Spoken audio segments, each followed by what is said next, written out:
नमस्कार दोस्तों, यूपीएससी 2026 का प्रारंभिक परीक्षा हो चुका है। इस परीक्षा का जो पैटर्न था उसका हम एक संक्षिप्त विश्लेषण करेंगे जो बड़ा सटीक होगा आपके लिए। दोस्तों, इस बार जो प्रश्न पूछे गए इसमें सबसे ज्यादा प्रश्न करंट अफेयर्स के थे।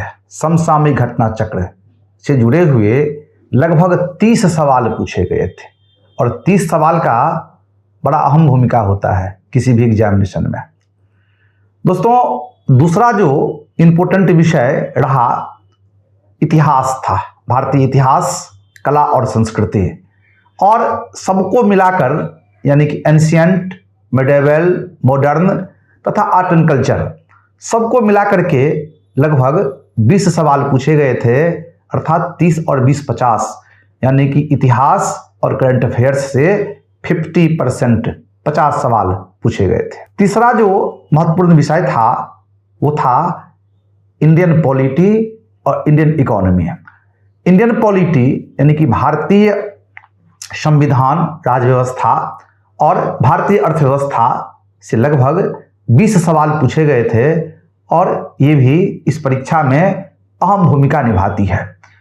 और दोस्तों, चौथा जो इम्पोर्टेंट विषय था उसे हम इस रूप में कह सकते हैं कि भूगोल, पर्यावरण और पारिस्थितिकी से जुड़ा हुआ लगभग 20 सवाल था और इस प्रकार प्रश्नों की संख्या 90 हो जाती है और 10 सवाल पूछे गए थे साइंस एंड टेक्नोलॉजी, अर्थात विज्ञान एवं प्रौद्योगिकी।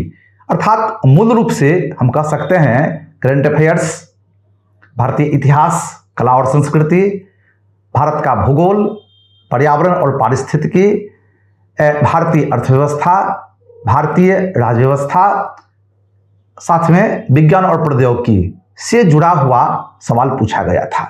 तो प्रीलिम्स में प्रश्नों का जो संकलन था यही 5-6 विषयों से जुड़ा हुआ था और इन 5-6 विषयों का अध्ययन करना बहुत कठिन काम नहीं है। हाँ, प्रश्नों का जो स्वरूप था, जो प्रश्नों का प्रारूप था, पिछले वर्ष की तुलना में थोड़े कठिन थे और यदि गहराई से आपने अध्ययन किया है, आपने केस स्टडी किया है, तो फिर कहीं किसी प्रकार की परेशानी की बात नहीं है। ये तो प्रश्न की बात है। परीक्षाएं हो चुकी है,